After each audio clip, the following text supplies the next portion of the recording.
कार्यक्रम के पुण्यार्जक हैं गुरु भक्त परिवार, माताजी श्रीमती प्रेमलता जैन, श्री सुशील जैन, श्रीमती स्वीटी जैन, श्री अजीत जैन, श्री अभिषेक जैन। ठेकेदार परिवार अलवर राजस्थान। पुत्री एवं दामाद Shrimati Saumya Jain, Shri Akash Jain Delhi. Saaj properties 200 foot bypass Alwar Rajasthan.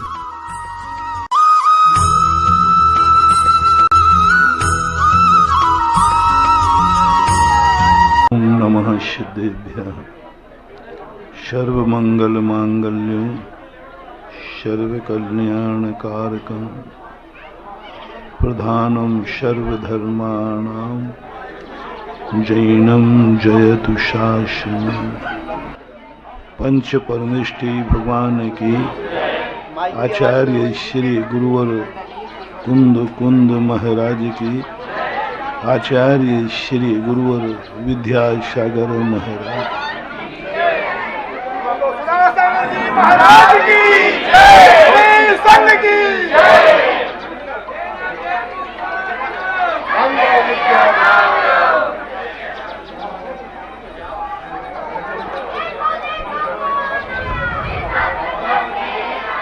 प्रकृति की अपेक्षा सारी सृष्टि एक समान है। सभी जगह हवाएं हैं, सभी जगह पेड़ पौधे हैं। प्रकृति कभी बढ़ती नहीं, प्रकृति सदा एक सी रहती है। हम पूरा भारत पद यात्रा से भ्रमण करते हैं। प्रकृति सभी जगह की एक समान देखने में आई। पशु भी सब एक समान देखने में आए। पशुओं का कोई देश नहीं होता, प्रकृति का भी कोई देश नहीं होता। हवाएं जब चलती हैं पाकिस्तान की हवाएं भारत में आती हैं और भारत की हवाएं पाकिस्तान में जाती हैं। बादलों का कोई देश नहीं होता, वो कहीं भी बरस जाते हैं। पेड़ पौधे पत्तों का बीजों का कोई देश नहीं हो जाता, वो कहीं भी फल जाते हैं। पृथ्वी तो अखंड है ही, इसे वसुंधरा बोलते हैं। पृथ्वी में कोई बंटवारा नहीं होता, पृथ्वी अखंड है। इसलिए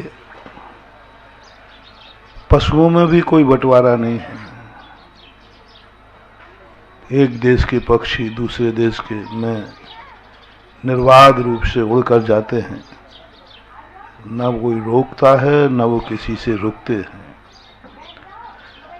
क्योंकि पशु एक प्रकृति प्रदत्त एक योनि है। जितने भी पशु हैं, कीड़े मकोड़े हैं, सांप बिच्छू हैं, पशु पक्षी आदि हैं, सब इनका कोई देश नहीं होता। इसलिए इनको सब प्रकृति कहते हैं। लेकिन ये सब जो प्रकृति के रूप में रहते हैं, ये रहते तो हैं, जगत का उपकार करते हैं, लेकिन इनका जीवन प्रशंसनीय नहीं होता। ये आदर्श नहीं होते, ये महान नहीं बन पाते, क्योंकि इनको फीलिंग नहीं है। इनसे उपकार होता है, ये उपकार करते नहीं हैं। बात एक कमी है। हवाओं से कितनों का उपकार होता है, लेकिन हवाएं उपकार करती नहीं हैं, इसलिए उनकी प्रशंसा नहीं। पानी से कितनों का उपकार होता है, फिर भी पानी ही रह जाता है। पृथ्वी कितना उपकार करती है, लेकिन उपकार करने का भाव न होने से इनकी योनि, इनका जीवन प्रशंसनीय नहीं मानता। ये प्रकृति तो है, लेकिन ये संस्कृति नहीं बना पाते। और उद्धार प्रकृति से नहीं होता, उद्धार संस्कृति से होता है। संस्कृति बनाने वाला इस दुनिया में मात्र एक ही जाति है, जिसका नाम है मानव जाति। ये सब चीजें जो हमने पहले गिनाई, ये सब प्रकृति हैं। जी रहे हैं, बस जी रहे हैं। कोई उनकी जिंदगी का कोई ऐसी आनंद की अनुभूति नहीं, कोई विकास नहीं है। जैसा कर्म जिलाता है वैसे जी जाते हैं। धर्म की भाषा में से कर्म फल चेतना कहते हैं कि विधि विधान के अनुसार जो किस्मत लिख के लाते हैं उसके अनुसार जीते हैं, जन्मते हैं, मर जाते हैं। लेकिन एक मनुष्य जाति एक ऐसी जाति है जो प्रकृति के सारे हुसूलों को स्वीकार करते हुए, भगवान के विधि विधानों को स्वीकार करते हुए, अपने स्वयं के संस्कारों से संस्कृति की स्थापना करता है। संस्कृति प्रकृति से नहीं आती है, संस्कृति भगवान नहीं देते, संस्कृति व्यक्ति स्वयं अंदर उपजती है। उसके लिए एक विशेष योग्यता चाहिए और वह उपजती है संस्कारों से। एक व्यक्ति वो जो स्वयं संस्कार लेके आता है, दूसरा वह जो संस्कार भली न हो लेकिन एक ऐसी गोद में जन्म लेता है जो गोद उसे इतना संस्कार दे देती है कि वही देश की संस्कृति बन जाती है। गोद मात्र पशु को नहीं मिलती, मनुष्य को मिलती है। और मनुष्य के लिए जो संस्कार दिया जाता है वो सबसे पहले घर से मिलता है, देश से मिलता है।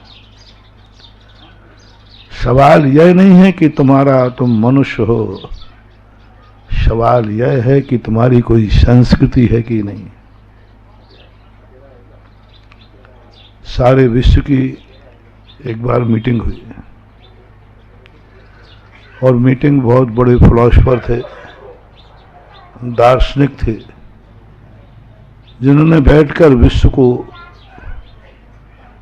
एक दायरे में बांधने का प्रयास किया कि कोई चीज ऐसी हो जो सब में पाई जाती हो।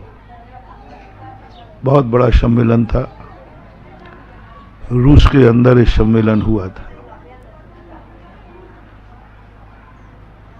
और इस सम्मेलन में बहुत बड़े बड़े देश के दिग्गज पधारे, विद्वान पधारे और उसमें एक बात पर विचार विमर्श था कि ऐसी कौन सी बात है जिसमें सारा विश्व एक हो। उन बातों को भुला दो जो अलग अलग मान्यताएं हैं, उन बातों का संग्रह करो जो हर देश स्वीकार करता हो और सारे विश्व से हम कह सकेंगे इस बात पर हम सारे विश्व एक मत हैं। सबके विचार, सबकी खोज हुई, सारा विश्व एक संस्कृति में बन गया। सारे विश्व की जो मांगें थी, सारे विश्व का जो नेचर था, वो एक सीमा में, एक में सब आ गया। रूस, अमेरिका, सबके एक ही सिद्धांत था, सबका एक ही सिद्धांत था, जियो, रोटी कपड़ा और मकान जीवन के हैं।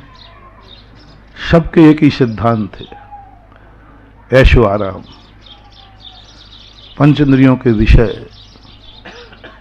मानव जाति को जितना सुख मिल सके वो मिलना चाहिए। मानव जाति को जितना सुख दे सके वो होना चाहिए।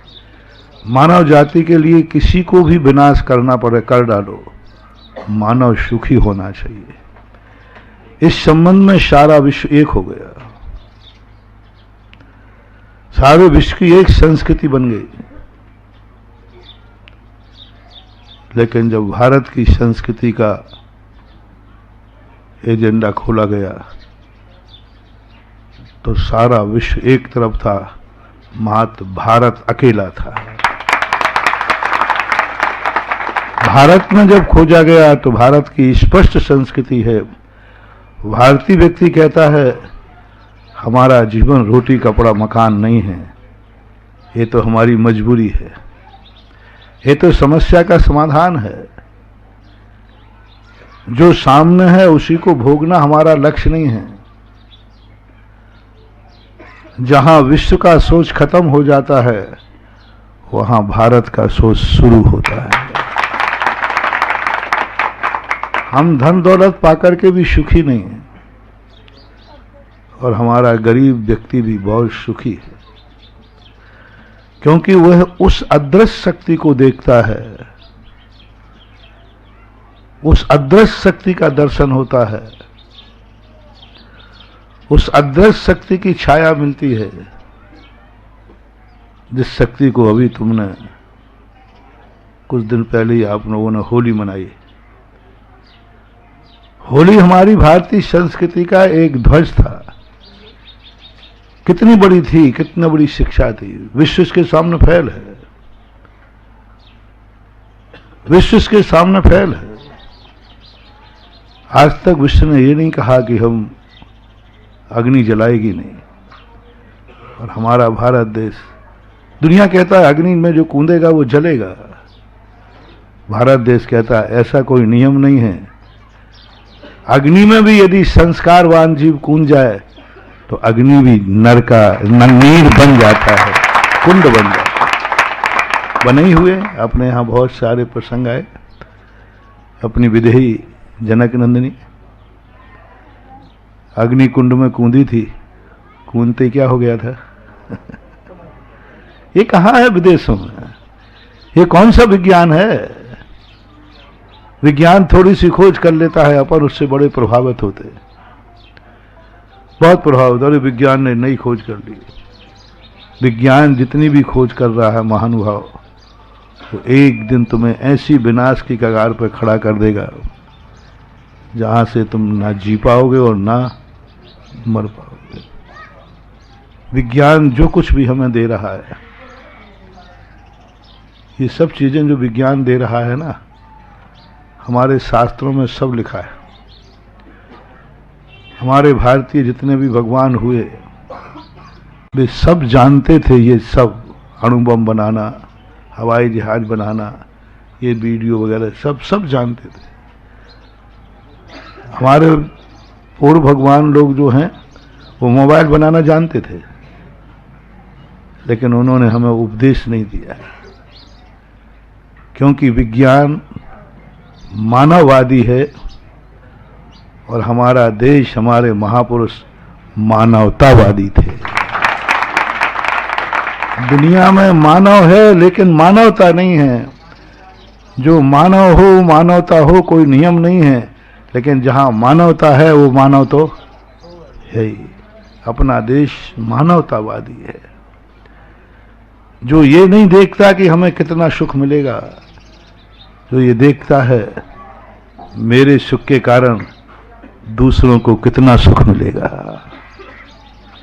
मैं तो सुखी हो जाऊंगा, लेकिन इसके लिए कितनों को दुख देना पड़ेगा, कितनों को दुख देना पड़ेगा। यदि मेरे सुखी होने से 10 लोग दुखी होते हैं तो मानवतावादी कहता है ऐसा सुख मुझे नहीं चाहिए जो एक को सुखी करके 10 को दुखी कर दे, नहीं चाहिए। मानवतावादी कहता है मुझे दुखी होकर के भी यदि 10 को सुख मिलता है तो मैं दुखी होने को तैयार हूं। बहुत बड़ी चीज। मर्यादा पुरुषोत्तम बहुत दुखी थे। विदेही का अपहरण हो गया था, बहुत दुखी थे। दुख के समय बहुत बड़ी चीज है महानुभाव, मोटिवेशन, समझने का प्रयास करना। शायद ये अपनी जिंदगी में समझ में आ जाए तो हम राम को पा जाएंगे, और राम मिले या नहीं मिले स्वयं राम बन जाएंगे। बहुत छोटा सा मोटिवेशन है, छोटा सा सूत्र दे रहा हूं। अपन सब इसकी परीक्षा करेंगे कि अपन इस मंत्र को अपनी जिंदगी में कितना सिद्ध कर पाए और कर पाएंगे। दुखी हैं दोनों भाई, बहुत दुखी, वो तो सब अपन को मालूम। एकाएक रामचंद्र जी बोलते, लक्ष्मण रुको। तो लक्ष्मण ने सोचा, भैया क्या कोई पता लग गया है विदेही का, भाभी का? बोले नहीं, देखो इस पहाड़ में से किसी दुखी की आवाज आ रही है, कोई दुखी लोग चर्चा कर रहे हैं। लक्ष्मण कहता, भैया तेरी बातें मुझे समझ में नहीं आती, हम इतने जोर जोर से चिल्ला रहे हैं, कोई मेरी सुन नहीं रहा है। वो तो कैसा व्यक्ति है कि तुझे पहाड़ों में से दुख की आवाज आ रही है और हम चिल्ला रहे हैं कि दुखी है, कोई आके मेरी सहायता करो, मुझे पता बताओ मेरे दुख में। एक व्यक्ति दुनिया में से मेरी आवाज नहीं सुन रहा। नहीं भैया, जो मेरी नहीं सुन सकता आज के बाद में, अब लक्ष्मण को तो अपन जानते ही थे, जो मेरी नहीं सुनता है मैं उसकी भी नहीं सुनूंगा। कुछ नहीं, चलो मरना दो दुनिया को। हम इतने परेशान हो गए, कितने दिन हो गए घूमते घूमते, आज तक कोई भी आकाश से पाताल से इधर से उधर से कोई मेरी आवाज नहीं सुन रहा है, हम भी किसी की नहीं सुनी। और रामचंद्र जी तो जानते थे लक्ष्मण को, धीरे से बैठ कहते हैं, लक्ष्मण थोड़ा शांति। ये बताओ लक्ष्मण, सारी दुनिया को लोग मर्यादा पुरुषोत्तम कहती है कि तेरे भैया को? बोलो। तो बोले मेरे भैया को। सारी दुनिया को लोग भगवान मानते हैं कि तेरे भैया को? बोलो। बोले अब भैया को। सारी दुनिया में महान सारी दुनिया है कि तेरा भैया है? बोलते जाओ, अपन मिलाते जाओ, लक्ष्मण की तरफ से अपन हाँ मिलाते जाओ। तो उन्होंने कहा, भैया आप सारे जगत के महान मर्यादा पुरुषोत्तम भगवान, सारी दुनिया का आदर्श कौन है? सारी दुनिया किसके ऊपर सहायता की अपेक्षा रखती है? सारी दुनिया किससे अपेक्षा रखती है? जब संकट आता है तो सारी दुनिया किसका नाम पुकारती है? बोले मेरे भैया का। सबसे हाँ कहलवा लिया। तो बोल भैया लक्ष्मण, सारी दुनिया यदि ऐसी हो जाए तो सारी दुनिया राम हो जाएगी। अब सारी दुनिया राम है कि नहीं, लेकिन ये सोच कि तेरा भाई तो राम है कि नहीं। क्या गजब के उवाज थे रामचंद्र जी की उपाज। लक्ष्मण का क्रोध भी, उतावलापन भी एक वाक्य में शांत कर देते थे। सारी दुनिया राम नहीं है कोई बात नहीं, लेकिन तेरा भैया तो राम है ना। सारी दुनिया दुखी की बात नहीं सुन रही है इसलिए वो राम नहीं हो सकते हैं, लेकिन तेरा भैया राम है तो सारे दुनिया के दुखियों की बात सुनता है, इसलिए मैं राम हूं। राम नाम रख लेने से राम नहीं हूं। मान लीजिए दशरथ जी रामचंद्र जी का नाम कोई दूसरा रख देते तो रख सकते थे कि नहीं? रख सकते थे, क्या पता, मम्मी का अधिकार है माता पिता को। तो अपन किसका नाम लेते? मान लो और कोई नाम अपना रामचंद्र जी का रखा जाता, मान लीजिए, तो अपन वही नाम लेते कि राम ही नाम लेते? अपन को नाम से कोई मतलब नहीं है, उस व्यक्तित्व से मतलब है जिसका नाम राम है। बस राम पहले नहीं है, व्यक्ति पहले। दूसरा नाम भी होता तो अपन उस नाम को लेते, नाम तो बहुत सारे रखे जा सकते। मान लो रामचंद्र जी का नाम लक्ष्मण हो जाता और लक्ष्मण का नाम राम हो जाता, तो भी अपन फिर किसको आदर्श मानते? बड़ा लक्ष्मण को मानते, वो तो स्वाभाविक। तब उन्होंने कहा कि नहीं, यही दुनिया में अंतर है। मैं यहां से एक कदम जब आगे बढ़ाऊंगा, मैं राम हूं, मैं मर्यादा पुरुषोत्तम हूं, मैं अवतार पुरुष हूं, मैं भारत में मानव के रूप में जीने के लिए नहीं आया हूं, मैं यहां की संस्कृति बनाने आया हूं। मैं रास्तों पे चलता नहीं हूं, मेरी कोई मंजिल नहीं है, मैं इसलिए चलता हूं कि पीछे आने वालों को रास्ता मिल जाए। सज्जन पुरुष जहां से निकल जाते हैं, एन गथा सपंथा। महापुरुष इसलिए चलते हैं कि दुनिया रास्तों को जानती नहीं है, तो महापुरुष कहता है मैं चल के दिखाई देता हूं, जिससे तुम्हें चलने में दिक्कत नहीं जाएगी। महापुरुष कष्ट भी उठाते हैं, वे कष्ट को दूर कर सकते हैं, लेकिन नहीं करते थे, क्योंकि वो तुम्हें दिखाना चाहते कष्टों में मैं इतनी बड़ी शक्ति होकर कष्टों में जी रहा हूं, तो तुम तो इतनी बड़ी शक्ति नहीं हो, तुम्हारे ऊपर कष्ट आ जाए तो कौन सी बड़ी बात है। महापुरुष, उन महापुरुषों के नाम सबसे ज्यादा दुनिया में जीवित हैं जिनके जीवन में कष्ट आए। मुझे समझ में नहीं आता, हम लोग कष्ट सहन, महाराज बहुत कष्ट सहन करते हो, महापुरुष भी बहुत कष्ट सहन करते थे। मैं करूं कि आप लोगों की पसंद ही वही है। जो महापुरुषों को कोई कष्ट नहीं आया उनको कोई पूछता ही नहीं है, कोई नहीं पूछता। लेकिन जिन हमने सभी धर्मों के भगवानों को पढ़ा, वे भगवान ज्यादा अमर हुए, दुनिया में पूजे गए, जिनके जीवन में कष्ट आए।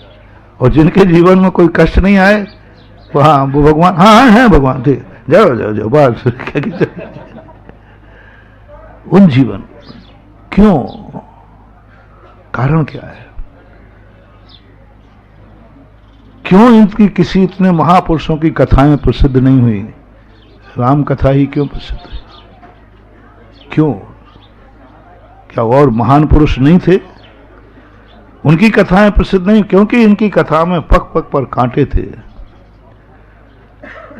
तो जगत को ये दिखाना चाहते हैं लेखक लोग कि महापुरुषों के पग पर कांटे थे, फिर भी उन कांटों पर पैर रखते हुए कैसे मुस्कुराते निकल गए, ये तुम्हें सीखना है। इसलिए महापुरुष कष्टों को दूर नहीं करते, कर सकते हैं वो नहीं करते, तुम्हारे लिए मार्ग बनाने के लिए। क्योंकि तुम अपने, मैं तो कष्ट अपने दूर कर लूंगा, लेकिन तुम कष्ट दूर नहीं कर पाओगे। तो तुम कहोगे कि वो तो महापुरुष थे इसलिए उनको कोई कष्ट नहीं आया। तो महापुरुष कहते नहीं, लो मेरे ऊपर कष्ट है, मैं दूर कर सकता हूं, लेकिन करूंगा नहीं, करूंगा नहीं। मैं तुम्हारे तरीके से जी के दिखाऊंगा, तुम्हारे समान जीऊंगा, मानव जाति में आऊंगा, मानव बन के जीऊंगा। मानव की जिंदगी में जो कष्ट हैं वो मैं कष्ट सहन करूंगा। मानव रोता है, मैं भी रो के दिखाऊंगा। सब कष्टों को स्वयं झेल लेते, वो मात अपन लोगों के लिए। लक्ष्मण से कहा,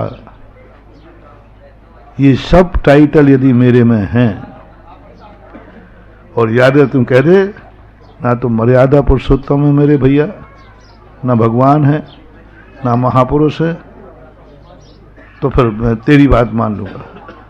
फिर मैं कह दूंगा जो मेरी नहीं सुनेगा मैं उसकी भी नहीं सुनूंगा।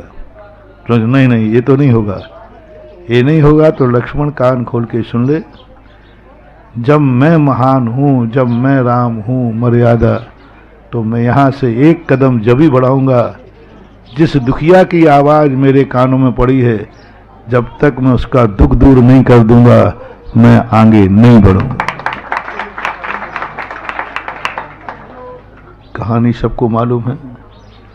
वो दुखियारे कौन थे?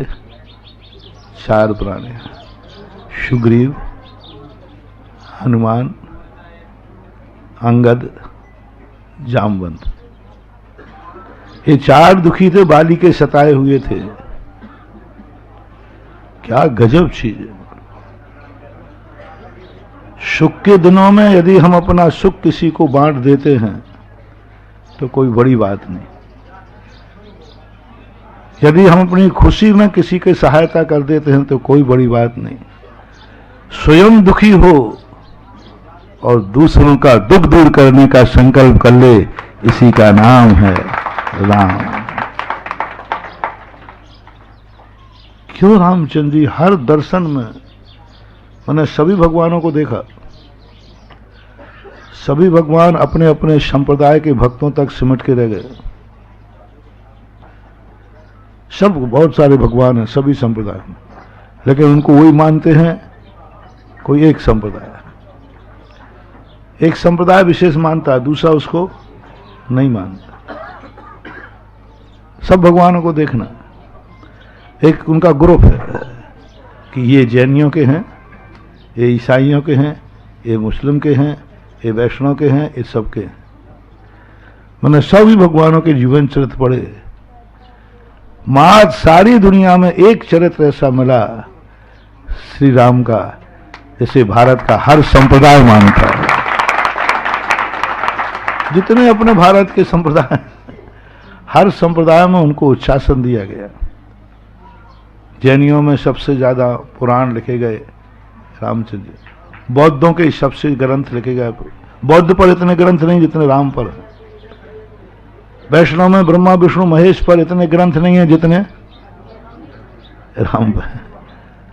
बड़ी शक्तियां थी, ब्रह्मा विष्णु महेश हैं, लेकिन पुराण किस पे लिखे गए?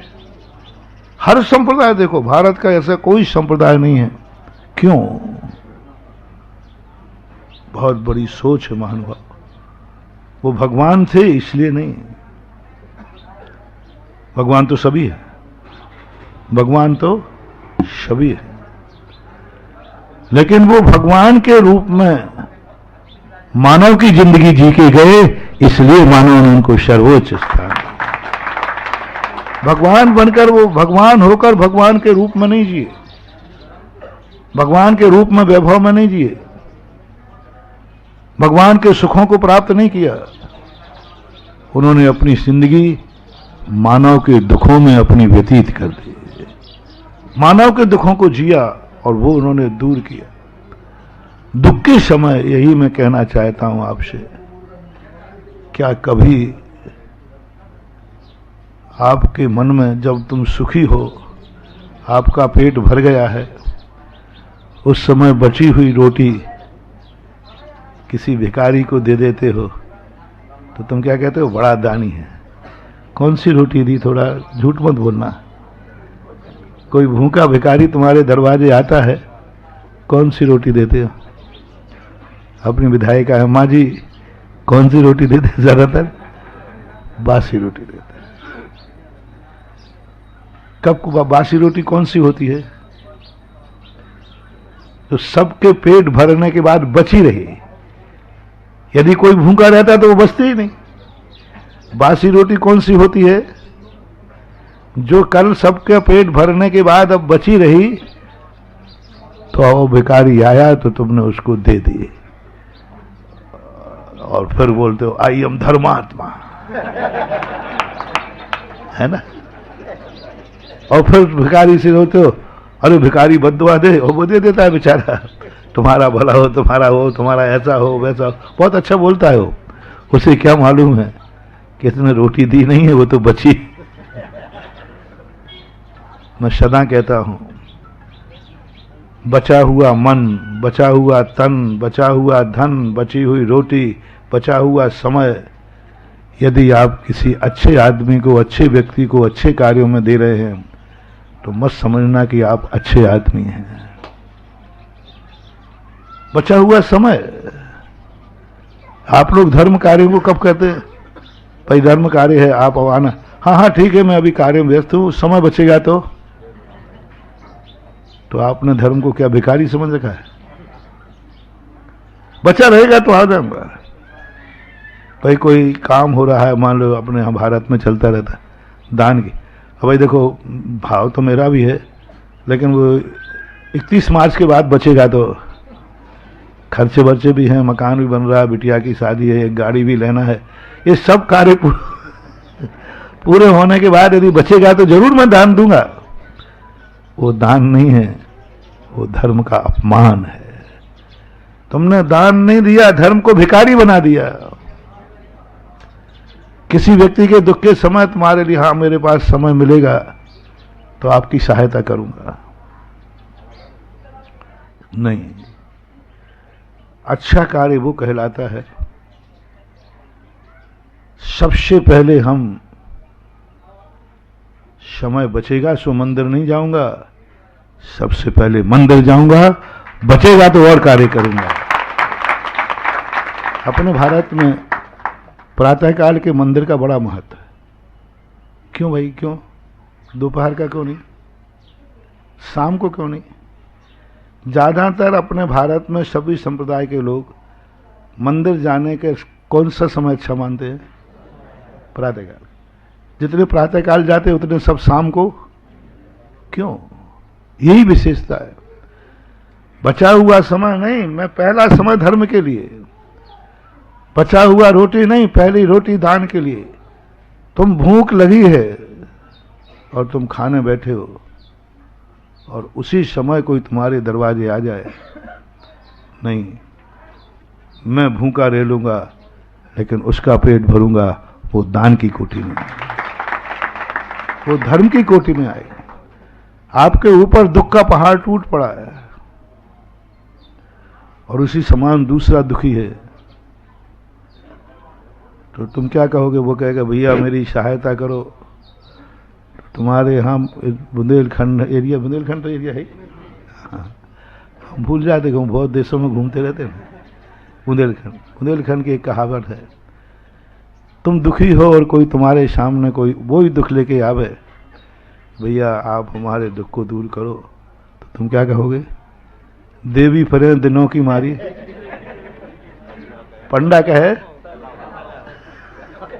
यही है ना, देवी फरे दिनों की मारी, पंडा कहे सीधो लाओ।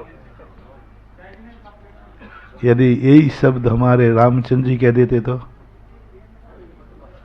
कि हे सुग्रीव मैं ही दुखी हूं, मैं तेरा नहीं, मैं दुखी हूं तो हूं,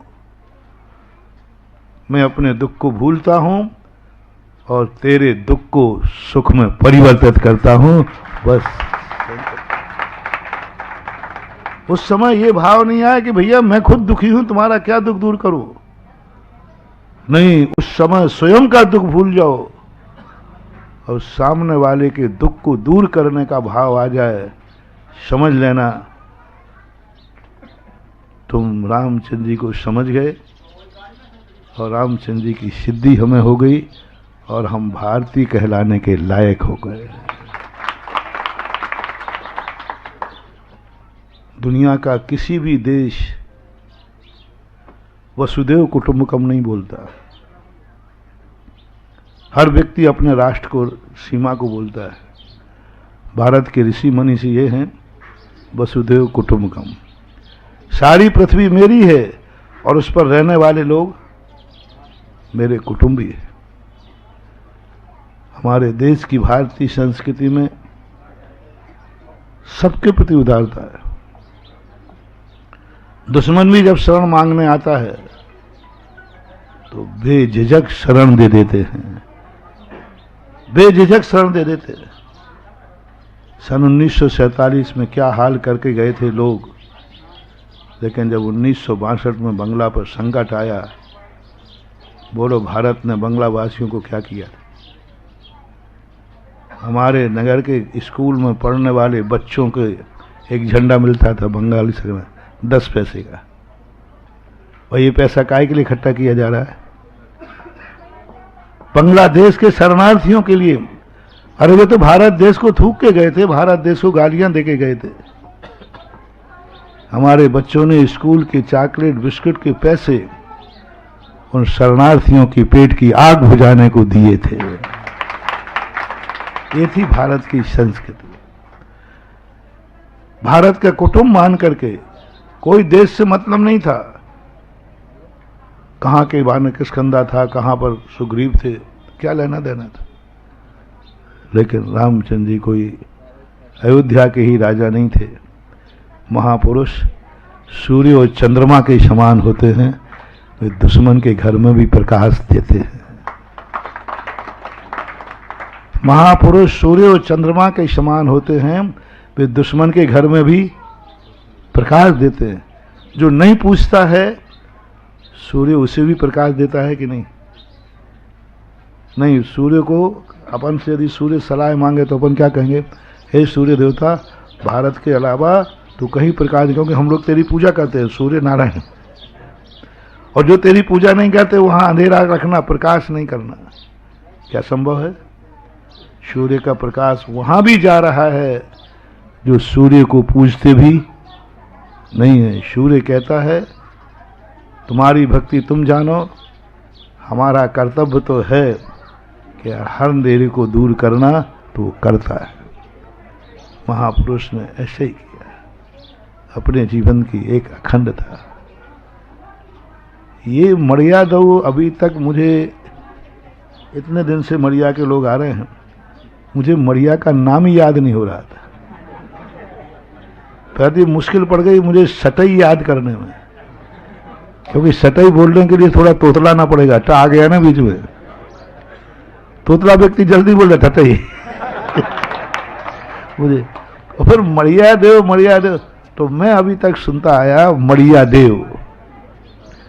लेकिन जब मैं रास्ते में माइल्स स्टोन देख रहा था तो उसमें मड़िया दऊ लिखा।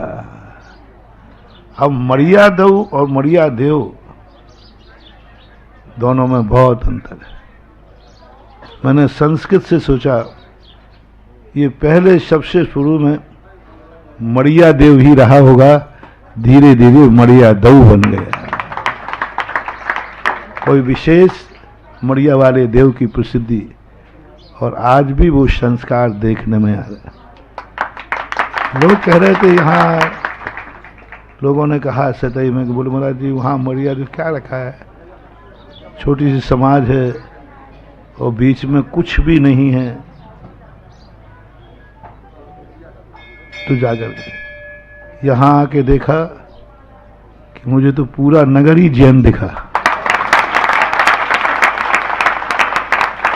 मुझे हर दरवाजे पर पाद प्रक्षालन करते समय लग ही नहीं रहा था कि कौन जैन है और कौन अजय। यही सबसे बड़ी हमारी अखंडता है। पिताओं के नाम अलग अलग हो सकते हैं, लेकिन जब धर्म और आत्मा की बात आती है तो हम सब मानवता के रूप में मानव जाति एक हो जाती है। क्योंकि जो महापुरुष है, चाहे साधु हो चाहे भगवान हो, ये सदा सूर्य के समान होते हैं। और इस सूर्य के समान होने से तुम पूछो या ना पूछो, ये तो प्रकाश देंगे, लेकिन पहचान बहुत कम लोग पाते हैं। और ये गुण मैंने मड़िया में देखा। उन्होंने कहा भली जैन मुनि आए हैं, जैनियों के महाराज आए हैं, लेकिन मड़िया देव का हर व्यक्ति जानता है महाराज किसी के हों, लेकिन इनका प्रकाश सूरज के समान है, जो हर व्यक्ति के लिए ये पहचाना तुम मड़िया वालों ने।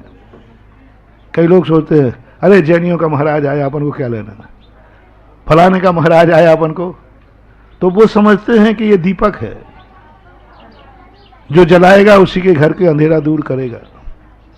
लेकिन मड़िया जैसे मानव जाति समझती है कि महापुरुष सूर्य के समान होते हैं। जब उनका करना प्रकाश देना काम है, तो हमें सूर्य को अर्घ देना हमारा काम है। यह स्थिति, इन्हीं संस्कारों से हम सदा कहते हैं, आप घर में एक व्यक्ति 4 भाई हो, तो घर में अपने अपने कमरे में चले जाते हो रात में, अपने अपने कमरे में। अपने अपने कमरे में चले जाने से क्या कुटुंब का बंटवारा हो गया? ये तो व्यवस्था है। ये क्या है? व्यवस्था है। लेकिन जैसे ही कमरे से बाहर निकलते हैं, हमारा कुटुंब एक है। ऐसे ही हम अपने घरों में चले जाएं, अपने मंदिरों में चले जाएं, लेकिन जब सड़क पे भगवान आए और गुरु आए तो हमारा मड़िया देव एक है, एक रूप है, एक। कई गांव में ऐसा होता है, और भी गांव में, कई राजस्थान में भी कुछ गांव ऐसे मिले। तो यही तो दुनिया कहती है कि भारत देश में इतनी शांति कैसे? जहां एक संप्रदाय है वहां भी अशांति है, और यहां इतने संप्रदाय हैं फिर भी शांति है। यहां तो संप्रदायों की कोई गिनती नहीं, कोई किसी को मानता है, कोई किसी को एक घर में 4 लोग कोई कहता फलाने देवी है, कोई कहता हम फलाने जाएंगे, कोई कहता फलाने जाएंगे। लेकिन उसके बावजूद भी मतभेद कितना भी हो जाए, मनभेद नहीं होना चाहिए। मतभेद कितना भी हो जाए, लेकिन मनभेद नहीं होना चाहिए। और इसी कारण से, इन्हीं संस्कारों के कारण से भारत ने, सारे विश्व के फिलोसफरों ने जो प्रारंभ में कहा था, सारे देश पाश्चात्य संस्कृति में आते एक नाम। 2 विभाजन हुए मुल्क के। एक विभाजन हुआ कि सारा विश्व किस में आएगा? पाश्चात्य संस्कृति में। सब विश्व की दर्शन शास्त्रों से बता रहा हूं, जो बड़े बड़े फिलोसोफर हुए, सारे विश्व को पाश्चात्य संस्कृति में लेते हैं। मात्र विश्व का भारत देश अलग है, जिसको वो किसी अपेक्षा से अपने में नहीं मिला पाए। अंत में उस मीटिंग को लिखा, भारत मात्र भारत ही रहेगा, इसका नाम है भारतीय संस्कृति। जो अपने दुख को भूलकर दूसरे को सुखी करे, ये विश्व में ऐसा नहीं होता। विश्व लोग कहते पहले मैं सुखी रहूंगा, फिर बाद में बचेगा तो मैं दूसरे को सुखी दे दूंगा। मैं पशुओं को बाद में बचाऊंगा, पहले मैं बचूंगा। अपने यहां पशु मर जाते हैं, मरे, उनके यहां पशु मरा हुआ कभी मिलते ही नहीं। उसकी मौत, विदेश में कभी भी पशु अपनी मौत नहीं मरता, अपनी मौत नहीं मरता, उसको मार दिया जाता है। जैसे ही उपयोग के बाहर हुआ मार देते हैं। और हमारे देश में उपयोग के बाद भी वह गौ माता पूजती है, सुरक्षा होती है। हम गांव-गांव में अभियान चलाते हैं कि गाय को अपने खूंटे पे मरने दो। गाय दूध देना बंद कर दे, उसको बेच देना 500 रुपए में। ये पाश्चात्य संस्कृति है। और जिसका एक दिन भी दूध पिया है, उसको मरने के बाद भी पूछना, ये भारतीय संस्कृति है। मत बेचो इन कसाईयों को गायें। जो कसाई हैं उनके पास गाय नहीं होती, गाय तो अपने पास है। रॉ मटेरियल किसके पास है? जो गायों को काटते हैं उनके पास है कि अपन लोगों के पास है? अपने पास है। गाय तो अपनी है। हमारे पूज्य गुरुदेव आचार्य महाराज ने यही नारा दिया था, हम कसाई खाने बंद नहीं कर पाएंगे। आज की राजनीति बहुत गंदी हो गई कि उनको राजनीतिक लाइसेंस है, लाइसेंस है, क्या करोगे तो? वो भर के ले जा रहे हैं, काटने की अनुमति है, उनको लिखा है पशु काटने की अनुमति है। गाय विकलांग हो जाए, गोधन विकलांग हो जाए, काट सकते हैं, उनके पास लाइसेंस है। सरकार को हम नहीं बदल सकते, सरकार की नीतियां नहीं बदल सकते, क्योंकि सरकारों को विदेशों से भी मैचिंग करके चलना पड़ता है। लेकिन अपन तो भारतीय हैं। यदि भारत का प्रत्येक हिंदू एक नियम ले ले, गौवंश जिस घर में पैदा हुआ है, गौवंश उसी घर में जिएगा और उसी घर में मरेगा। कल कसाई खाने बंद हो जाएंगे। कसाई खाने क्या हो जाएंगे? हम नहीं बेचेंगे। मान लो मड़िया देव ने नियम कर लिया, मड़िया देव का कोई पशु मड़िया देव से बाहर नहीं जाएगा। यहीं जन्मा है तो यहीं, हम भूखे मरेंगे तो वो मरेंगे, हम रूखा खाएंगे तो वो खाएंगे। हमारे पास नहीं रहेगा तो उसके पास भी नहीं रहेगा। यदि सारे भारत के अपन लोग ठान लें तो आज अपन गौवंश को बचा सकते हैं। कसाईयों को रोक के नहीं, अपनी मां को रोक करके। कसाईयों पे अपना बस नहीं है, लेकिन अपनी मां पर तो अपना बस है, अधिकार है। हम गाय बंद कर देती दूध, 500 रुपये 1000 रुपये में पशु मेला में बेच देते। और तुम्हें भी मालूम है कि कोई बिना दूध दी गाय को 500 रुपये में खरीद रहा है तो कोई महाराज है कि कसाई है? आपकी गाय को 500 रुपये में पशु मेला में कोई खरीद रहा है तो वो धर्मात्मा होगा कि कसाई होगा? कसाई ही होगा, क्योंकि वो 500 रुपये में 5000 देख रहा है। तो ऐसी नीतियां अपने आज अभी बिहार करके आया हूं। संक्षिप्त वचन आपको यही है कि अपन को मानवतावादी बनना है। सारी दुनिया मानववादी है, विज्ञान मानववादी है और अपनी भारतीय संस्कृति मानवतावादी है। आज विज्ञान जो हमें खोज के दे रहा है, पहले 10 गांव में एक वैद्य होता था और इतनी मौतें नहीं होती थी, और आज एक गांव में 10 डॉक्टर हैं तो भी बीमारियां। विज्ञान ने क्या किया, बीमारियां बढ़ाई हैं। कैंसर देखो, कितनी बीमारियां बढ़ रही हैं, कितनी अस्पतालें भरी पड़ी हैं, कितनी अकाल में मर रहे। विज्ञान ऐसी चीज है जो तुम्हें लोभ करके सुविधाएं देगा, लेकिन तुम उसके साइड इफेक्ट को नहीं झेल पाओगे। आज का विज्ञान, एक उदाहरण देकर के खत्म करता हूं। आज का विज्ञान और डाकू के समान है। डाकुओं ने एक कवि सम्मेलन किया, बहुत बड़ा कवि सम्मेलन, और सारे कवियों को, बहुत समय पहले की घटना है जिस समय डाकू लोग हो गए, उन्होंने किया, और सारे कवियों को डाकुओं ने 1-1 लाख रुपया दिया। और कवियों को 1-1 लाख मिला तो अरे साहब, मैंने तो आज तक कभी दिया ही नहीं, कुछ नहीं किया। और सारे कवि इतने प्रसन्न, रुक जाए थोड़ी देर, सारे कवि इतने प्रसन्न क्योंकि जिंदगी में पहली बार उनको 1 लाख रुपया मिला था। सब टीका पत्रा करके डाकुओं ने 1 लाख रुपया दे दिए। और वे सारे डाकू जब वो कवि लोग स्टेशन पे आए, डाकू बंदूकें लेके आए, निकालो वो 1 लाख रुपया। तो उन्होंने बोला साहब आप ही ने तो दिया था। बोले वो हमारा फर्ज था, ये हमारा धंधा है।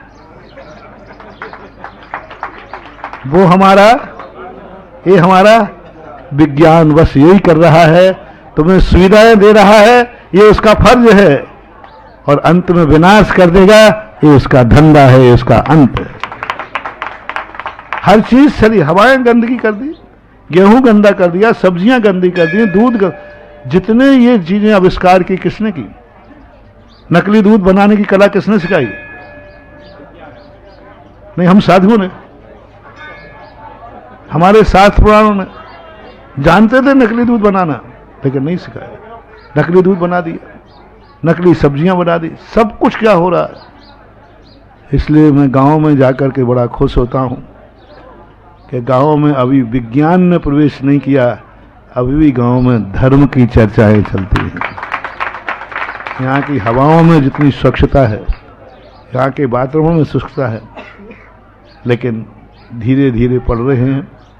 तो अपना मूल उद्देश्य होना चाहिए महानुभाव, हमारे अंदर एक ऐसी मानवता जागे कि हम भली दुखी हों, लेकिन सामने दुखी आ जाए तो हम उसके दुख को दूर करने के लिए अपना दुख भूल जाएं। और हम जिसका दुख दूर करेंगे कल वही व्यक्ति हमारा दुख दूर करेगा, ये अपने आप ऐसा होगा।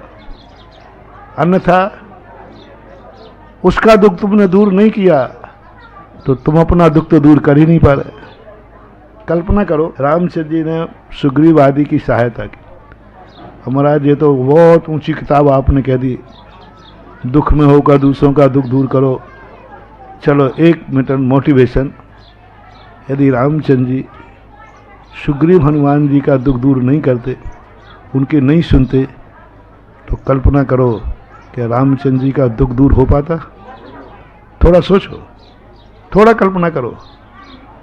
कौन पता लगाने जाता? कौन पता लगाने जाता? 100 योजन का समुद्र कौन नापता? किसका है योगदान? तुमने उसका दुख दूर किया है, तो हमारी भारतीय संस्कृति है।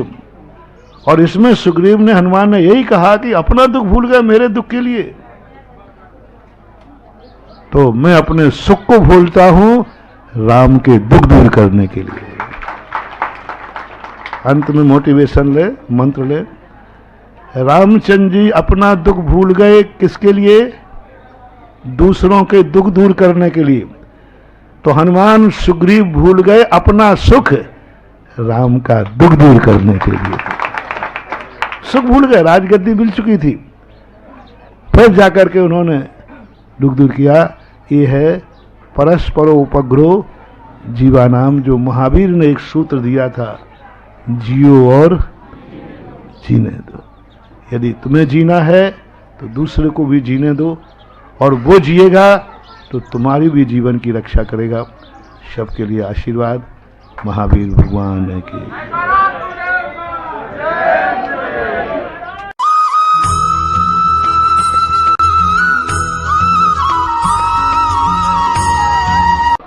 जय श्री ओम नमः सिद्धेभ्यः।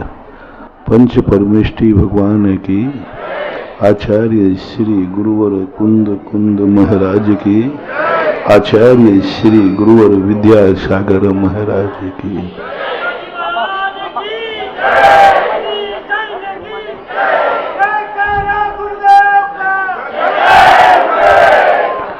प्रत्येक वस्तु में अनंत अनंत शक्तियां विद्यमान रहती हैं, लेकिन उन शक्ति की अभिव्यक्ति दो रूप से प्रकट होती है। एक क्रिया रूप में और एक अर्थ क्रिया रूप में। क्रियावती शक्ति जो होती है वह नेचुरल होती है, स्वाभाविक होती है। उससे न द्रव्य को कोई लाभ होता है न कोई हानि होती है। वह क्रिया तो वस्तु का एक कहना चाहिए स्वाभाविक परिणति है, जो उत्पाद व्यय के माध्यम से, ध्रुव के माध्यम से चलता रहता है। लेकिन एक अर्थ क्रिया बनाई है। अर्थ क्रिया में सबसे ज्यादा लाभ जीव को है। धर्म अधर्म आकाश और काल तो अर्थ क्रिया से स्वयं अपने आप में कोई मतलब नहीं रखते हैं। वो तो क्रियावान है, अर्थ क्रियावान नहीं है। पुद्गल भी अर्थ क्रियावान होकर के भी अनुभूति से परे है। एक जीव द्रव्य ऐसा है जो पांचों द्रव्यों की और स्वयं की अर्थ क्रिया का मालिक है। हम यदि अर्थ क्रिया जीव व्यक्ति समझ जाए, उपादान दृष्टि की अनुभूति। उपादान में तो सब कुछ घटित होता है, लेकिन अनुभूति नहीं हो रही। दर्पण तो सब देखते हैं, हमें दर्पण की अनुभूति होती है। दर्पण में चेहरा दिख रहा है, उसकी अनुभूति होती है, लेकिन दर्पण में देखने वाला कौन है उसकी अनुभूति नहीं होती। और इसी बात को पूज्यवर कुंद कुंद स्वामी बार बार प्रेरित कर रहे हैं। ज्ञायक स्वभाव को जानो, ज्ञाता को जानो। ज्ञाता को जानना, आत्मा को जानना अलग चीज है और ज्ञाता को जानना अलग चीज है। व्यक्ति स्वयं अपने आप में सभी जीव हैं, लेकिन धनी पने की अनुभूति होना वो आनंद का विषय है। जीवत्व की अनुभूति तो सबको हो रही है, लेकिन उसमें धनी पने की अनुभूति होना, आत्मा की अनुभूति तो सबको होती है। हम वेद में परीक्षा मुक्कार कहते हैं, लेकिन ज्ञाता की अनुभूति, ज्ञायक की अनुभूति, वो अनुभूति से दुनिया परे है। उसी का नाम जैन धर्म है। जैन धर्म पदार्थों के ज्ञान कराने में ज्यादा जोर नहीं देता। जैन धर्म कौन द्रव्य क्या परिणमन करता है इसमें जोर नहीं देता। जैन दर्शन धन पर जोर नहीं देता। धन में आनंद नहीं है, धन में आनंद नहीं है, आनंद धनी बनने में है। धन में यदि आनंद आ जाए तो सबसे ज्यादा धन बैंक मैनेजर के पास होता है। कोई गिनती नहीं कितना है, लेकिन उसको अनुभूति तो मैनेजर पने की हो रही ना। 10 करोड़ की गाड़ी भी मर्सिडीज क्यों ना हो, ड्राइवर को मालिक की अनुभूति नहीं होती, उसे तो नौकर की अनुभूति होती है। और धनी पने की अनुभूति हो जाए, वो धनीपना हमारे जीवन में नहीं उतर पा रहा है। धन तो बहुत है, धन तो बहुत है, देखा भी है, पढ़ा भी है, लिखा भी है, लेकिन वो धनीपने की अनुभूति नहीं हो गई। हमने धर्म बहुत देखा है, धर्म हम बहुत जानते हैं, लेकिन धर्मात्मा पने की अनुभूति नहीं हो रही। हम पूजा करते हैं, हमें पूजा की अनुभूति होती है, लेकिन हमें पूजक की अनुभूति नहीं होती। पूजा अनुभव में आती है, हम आदिनाथ भगवान की पूजा कर रहे हैं, आदिनाथ हमारे सामने बैठा है, लेकिन पूजक बनने की अनुभूति नहीं हो रही। पूजक बना, हम तीर्थ क्षेत्रों पर आते हैं, हम नमोकार मंत्र की माला फेरते हैं, हमें नमोकार मंत्र का अनुभव है, लेकिन नमोकार मंत्र जो फेरने वाला है उसकी अनुभूति नहीं हो रही। नमोकार मंत्र की हो रही है। नमोकार मंत्र फेरने वाला कौन है? वो है हमारा भाव। पूज्यवर उमा स्वामी महाराज ने 5 भाव कहे, उन सबों में वह भाव को पकड़ा उन्होंने, वस्तु को नहीं पकड़ा। किसे जान रहे हो हमें इससे मतलब नहीं है, कौन जान रहा है इससे मतलब है। और वो जाननहारा की अनुभूति क्या है, तुम क्या जान रहे हो उससे कोई फर्क नहीं पड़ता। जाननहारे को क्या अनुभव में आ रहा है, उस जाननहारे की अनुभूति, पूजक की अनुभूति। जैसे कल हमने कहा था, महाराज को तुमने देखा, बहुत महाराजों को देखा, लेकिन देखने वाले की अनुभूति नहीं हुई। महाराज की अनुभूति तो हुई है, आचार्य श्री की अनुभूति हुई है। हमारे यहां आचार्य श्री आए थे। आचार्य श्री को तुम जानते हो, लेकिन आचार्य श्री को जानने वाला कौन है तुम उसको नहीं जानते। आचार्य श्री को जानते हो, अपन सब जानते हैं। मुझे नहीं लगता, भारत की बात तो कहां कहूं, बुंदेलखंड का शायद ही कोई जैन अजैन हो जो पूज्य गुरुदेव को ना जानता। हर व्यक्ति जानता है, लेकिन जो आचार्य श्री को जानता है उस जानने वाले को हम नहीं जानते। बस इतनी सी भूल पड़ी है, बाकी सब मामला ठीक है। मामला पूरा ठीक बैठा हुआ है। गुरु सच्चा मिला,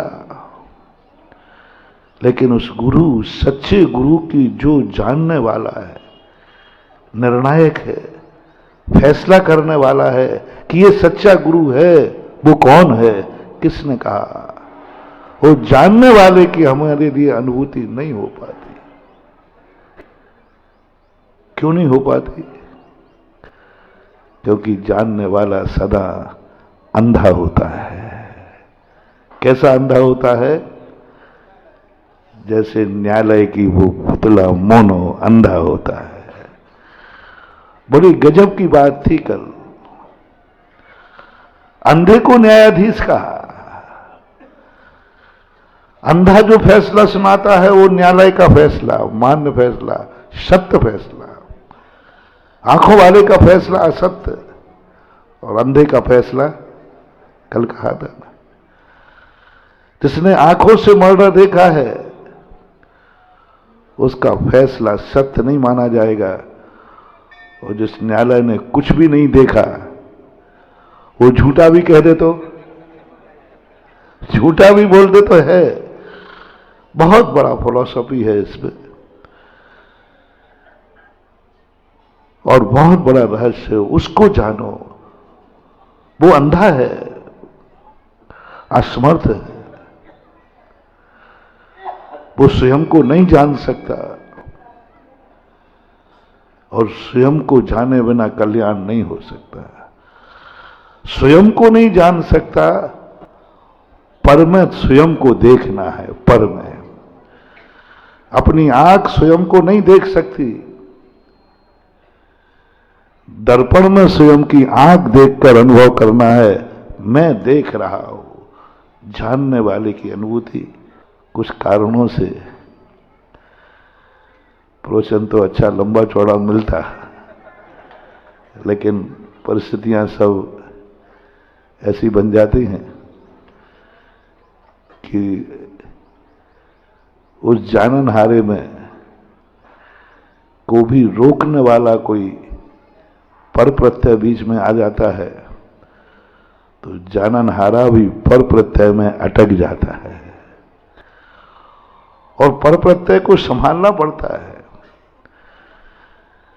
दर्पण को नहीं जानना, दर्पण में देखने वाले को जानना है, लेकिन सावधान, सावधान, दर्पण को तोड़ के मत फेंकना, नहीं तो कुछ भी नहीं जान पाओगे। दर्पण को नहीं जानना है, दर्पण को नहीं जानना, दर्पण में नहीं जानना। जानना अपने आप को है, लेकिन दर्पण का विमुख मत हो जाना, अन्यथा कुछ भी नहीं जान पाओगे। शरीर से हमारा कोई मतलब नहीं है, शरीर से हमें कोई लेना देना नहीं है। शरीर मैं नहीं हूं, लेकिन ऐसा निर्णय करके शरीर को तोड़ फोड़ के मत फेंक देना, नहीं तो तुम कुछ भी नहीं बचोगे, तुम कुछ भी नहीं कर पाओगे। मैं तो छतरपुर में बहुत पहले आ जाता,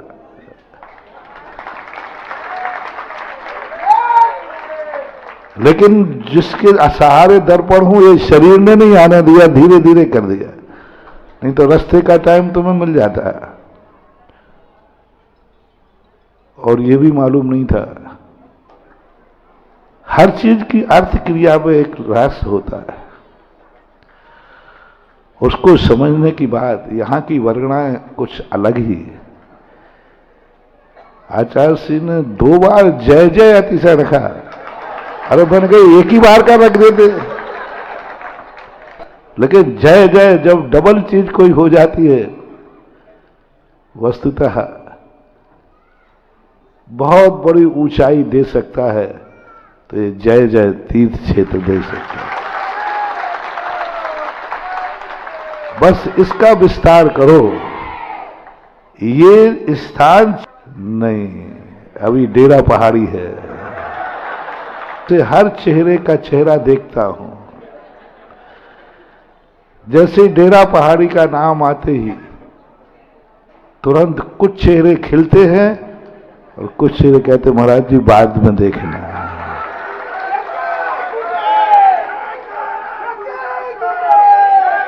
अभी यहां पर, और जब तक अधिकार पूर्ण नहीं होगा तब तक कर्तव्य की चर्चा करना नेतागिरी है। ये क्षेत्र किसका? हाँ सब महाराज आपका ही तो है। आप लोग बहुत इतने होशियार हो, कुछ पूछो ना। अपनी घर की संपत्ति सब महाराज, सब ये दुकान आपकी है, ये मकान आपका ही है। और कई बार तो बच्चों को लाते हैं, बच्चे भी। हम बुरा नहीं मानते, चिंता मत करना, कोई भी बुरा नहीं मानते। ये भारत की सबसे बड़ी सभ्यता है, या यूं कहना चाहिए भारत की सबसे बड़ी चालाकी है।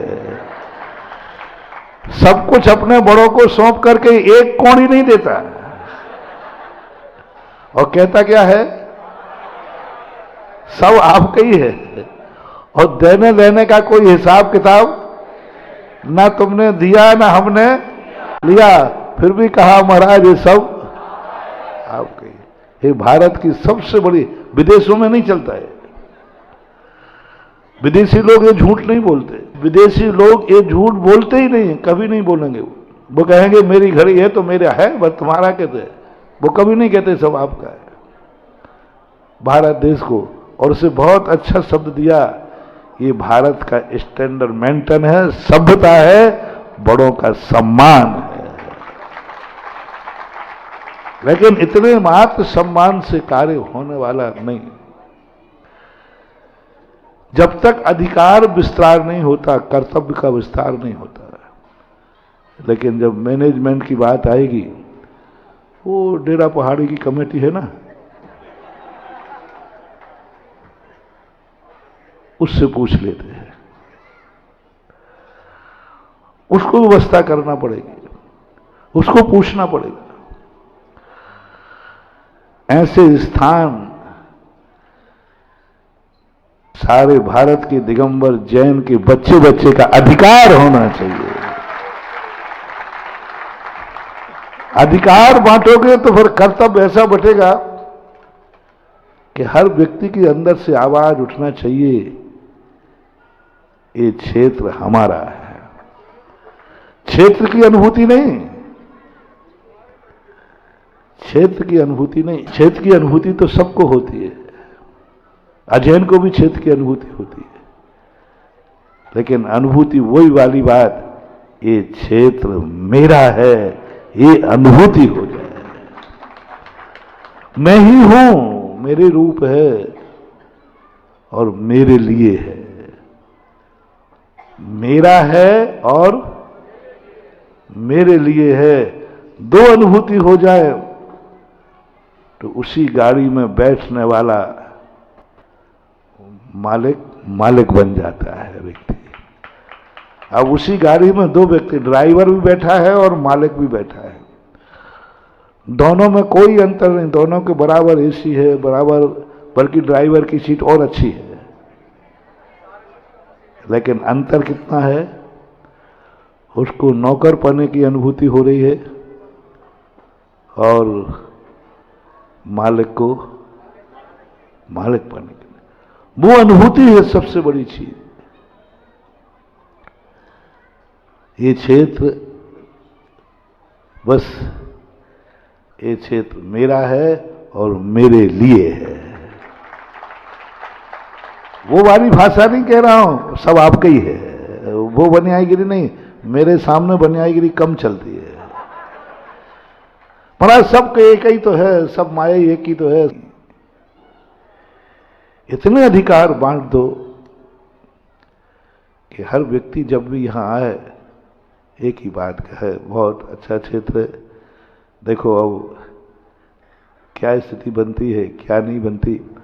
अभी तो मैंने क्षेत्र मात्र एक विहंगम दृष्टि से देखा है, सूक्ष्मता की दृष्टि से अब देखूंगा।